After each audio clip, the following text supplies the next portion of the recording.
Pemirsa, tiba di kota Makkah, Arab Saudi, jamaah calon haji asal Indonesia langsung melaksanakan ibadah umroh wajib di Masjidil Haram. Umroh wajib ini sebagai bagian dari rangkaian ibadah haji.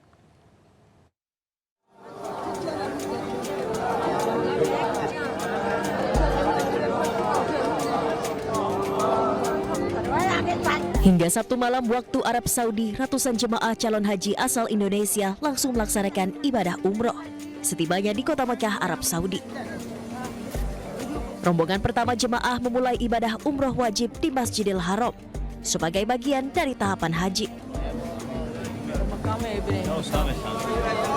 Dengan dipimpin oleh mutawifnya, jemaah melakukan tawaf diawali dari titik Hajar Aswad, mengelilingi Ka'bah selama 7 putaran. Jemaah kemudian melakukan sa'i, yakni berjalan atau berlari-lari kecil dari Bukit Safa ke Bukit Marwah. Ibadah umroh berjalan dengan khusyuk, diiringi lantunan zikir dan doa oleh para jemaah. Setelah tahapan umroh selesai, jemaah kemudian melepas pakaian ihram sambil menunggu puncak ibadah haji di Arafah, Musdalifah, dan Mina. Hingga Sabtu malam tercatat sudah ada 2 kloter jemaah calon haji asal Indonesia yang melaksanakan ibadah umroh wajib dengan total 772 jemaah. Dari Mekah, Arab Saudi, Gigih Irfan, iNews melaporkan. Ya, pemirsa, untuk mengetahui bagaimana jalannya ibadah umroh wajib di Baitullah, kita akan terhubung dengan rekan Gigih Irfan di Madinah, Arab Saudi. Assalamualaikum Gigih, bagaimana jalannya ibadah haji di sana saat ini? Waalaikumsalam warahmatullahi wabarakatuh. Pemirsa Gede dan pemirsa, ribuan jemaah calon haji dari Madinah telah tiba di Mekah. Mereka selanjutnya bergerak menuju Masjidil Haram untuk melaksanakan rangkaian umroh wajib seperti tawaf, sa'i, dan tahallul. Diketahui para jemaah Indonesia dari Madinah mengambil haji tamattu, yakni mendahulukan umroh untuk selanjutnya nanti menjalani rangkaian ibadah haji dengan konsekuensi membayar dam atau denda menyembelih 1 ekor kambing. Gede dan pemirsa, seperti diketahui setelah tahapan umroh selesai, para jemaah kemudian bisa melepas pakaian ihram dan kembali beraktivitas sambil menunggu puncak ibadah haji di Arafah, Musdalifah, dan Mina. Panitia penyelenggara ibadah haji atau PPIH Arab Saudi telah menyiapkan 205 hotel untuk 203.320 jemaah calon haji reguler Indonesia di Mekah.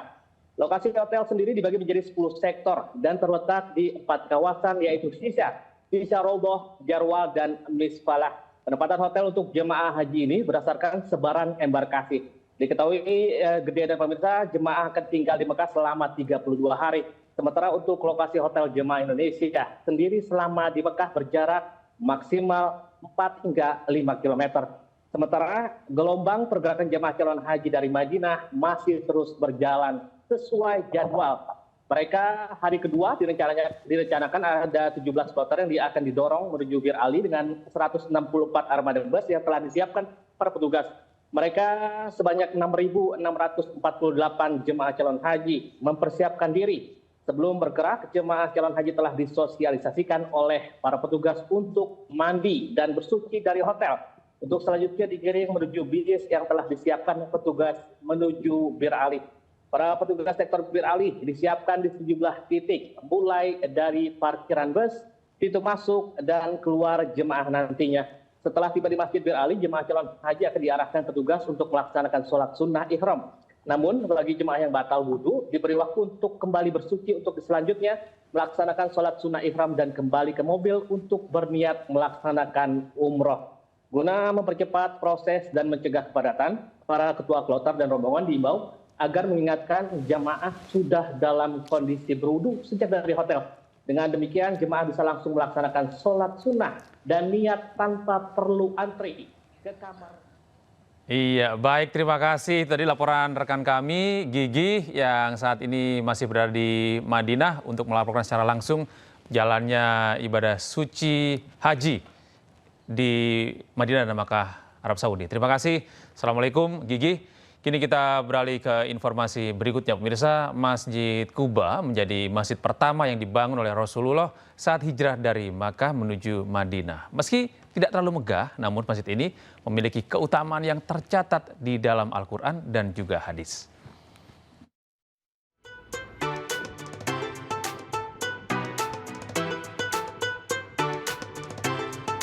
Di ujung selatan kota Madinah berdiri sebuah masjid dengan sejarah yang tak tergantikan.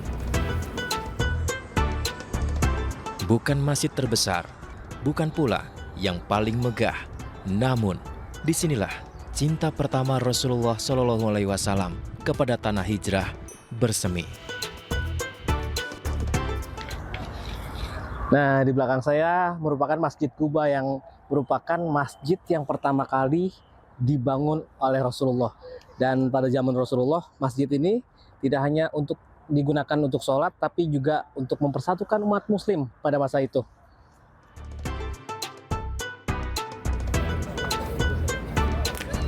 Saat perjalanan hijrah Rasulullah dari Mekah ke Madinah, di desa Kuba, beliau singgah selama 4 hari. Dengan tangan Rasulullah sendiri, dibangun masjid pertama dalam sejarah Islam. Bukan sekedar tempat ibadah, Masjid Kuba menjadi simbol hijrah, transformasi, dan awal peradaban Islam yang penuh berkah. Masjid ini disebut dalam Al-Quran Surat At-Taubah ayat 108 sebagai tempat yang didirikan atas dasar takwa sejak hari pertama. Dan dalam hadis riwayat Ibnu Majah disebutkan, barang siapa berwuduk di rumahnya, lalu mendatangi Masjid Kuba dan sholat 2 rakaat, maka baginya pahala seperti berumroh. Masjid Kuba telah direnovasi menjadi megah dan luas, namun ruh kesederhanaan dan cinta Rasul tetap mengalir di setiap sudutnya. Di sini, kita diingatkan bahwa hijrah bukan sekedar pindah tempat, namun perjalanan menuju cahaya. Dari Madinah, Arab Saudi, Gigi Irfan, iNews melaporkan.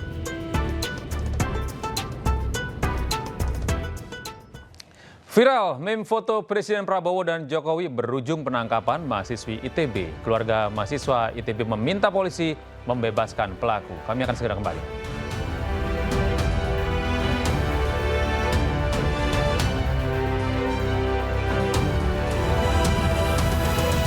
Terima kasih Anda masih bersama kami di iNews Sore. Pemirsa, keluarga mahasiswa Institut Teknologi Bandung atau KM ITB meminta polisi untuk membebaskan mahasiswi berinisial SSS yang membuat meme Presiden Prabowo dan Jokowi. Keluarga kami yang ditahan. Pihak Institut Teknologi Bandung membuat pernyataan sikap terkait ditangkapnya mahasiswi berinisial SSS yang membuat meme Presiden Prabowo dan Jokowi. Pernyataan sikap disampaikan langsung oleh keluarga mahasiswa Institut Teknologi Bandung atau ITB di area kampus mereka di Bandung, Jawa Barat. Salah satu poinnya adalah mereka meminta dibebaskannya mahasiswi pembuat meme Presiden Prabowo dan Jokowi, SSS. Di samping itu, pihaknya juga sudah melakukan pendampingan hukum bagi mahasiswi pembuat meme tersebut.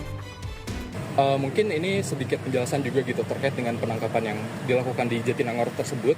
Sejauh yang kami telusuri juga memang seharusnya untuk penangkapan tersebut atau penjemputan itu harusnya ada pemanggilan terlebih dahulu ya gitu. Namun dari pihak teman kami dan juga keluarganya itu merasa sampai saat tersebut itu belum ada pemanggilan kepada pihak mereka dan ujung-ujungnya itu langsung didatangkan gitu dan dijemput di wilayah kos-kosannya menuju ke Jakarta.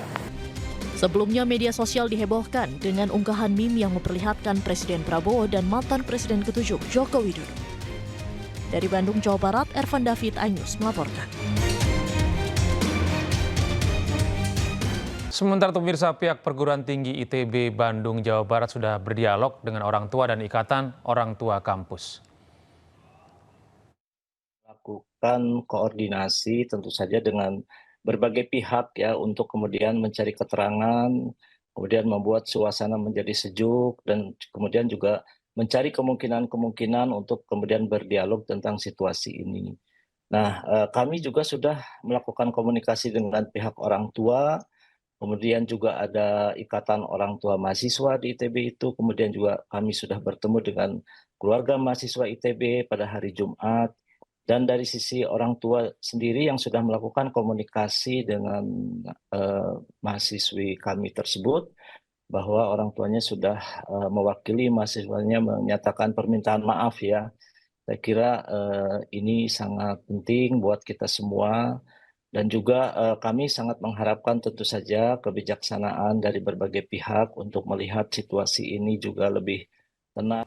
Sebelumnya pemirsa, seorang mahasiswi ITB berinisial SSS ditangkap buntut unggahan meme bergambar Presiden Prabowo Subianto dan Presiden ke-7 Republik Indonesia Joko Widodo. Meski begitu, pemerintah mengusulkan pelaku lebih baik dibina saja dan tidak dihukum.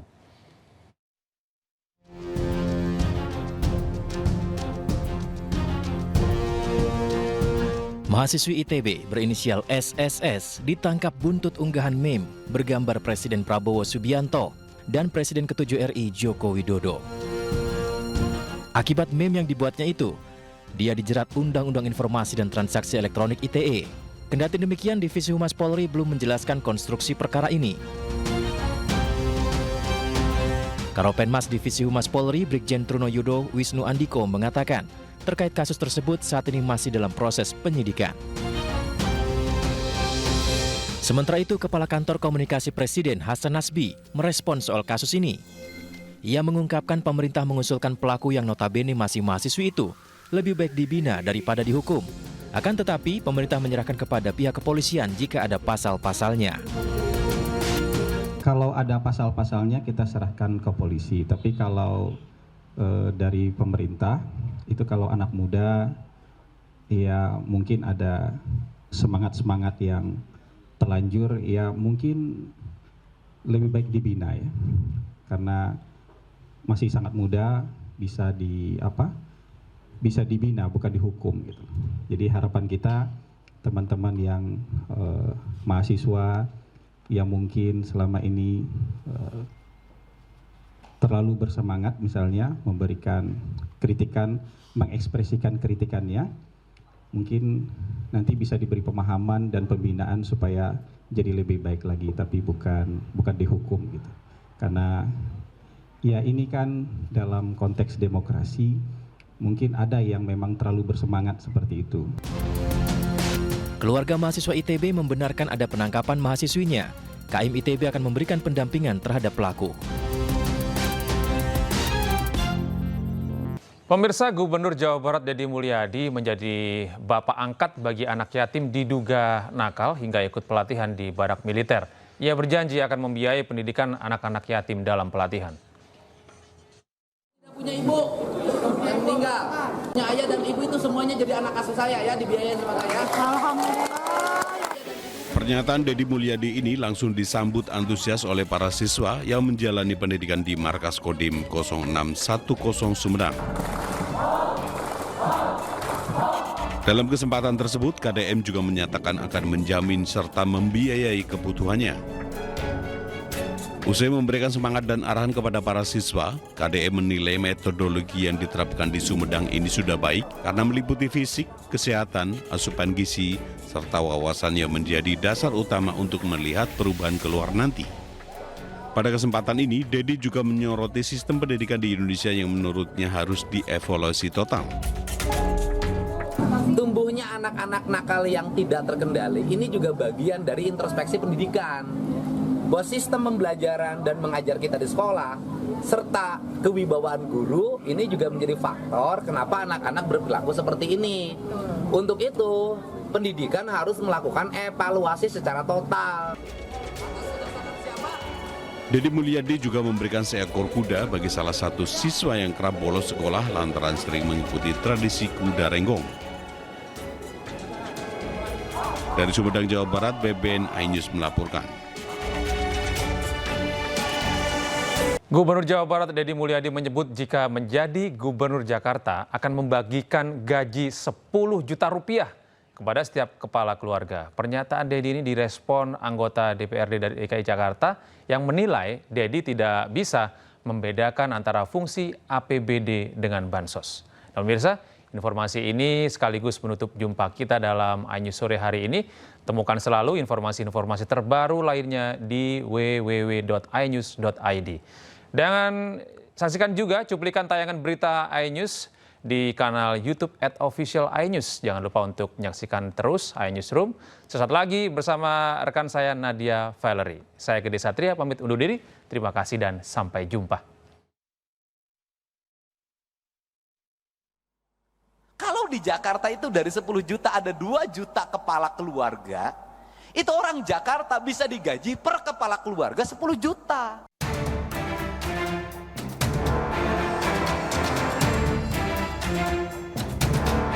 Gubernur Jawa Barat Deddy Mulyadi menyebut akan membagikan gaji 10 juta rupiah kepada setiap kepala keluarga jika menjadi gubernur Jakarta. Deddy melihat besarnya APBD DKI Jakarta yang ia bandingkan dengan jumlah penduduk. Pernyataan Deddy disampaikan dalam Forum Musyawarah Nasional Asosiasi DPRD Provinsi Seluruh Indonesia di Bandung Selasa lalu. Ini saya ngomong Jakarta. Jakarta ini Pak, penduduknya di bawah 10 juta, APBD-nya 90 triliun. Kalau di Jakarta itu dari 10 juta ada 2 juta kepala keluarga, itu orang Jakarta bisa digaji per kepala keluarga 10 juta. Kenapa? Karena 10 juta dikali 2 juta hanya 20 triliun. Kalau saya gubernurnya bagi. Beda, kalau Jabar 50 juta.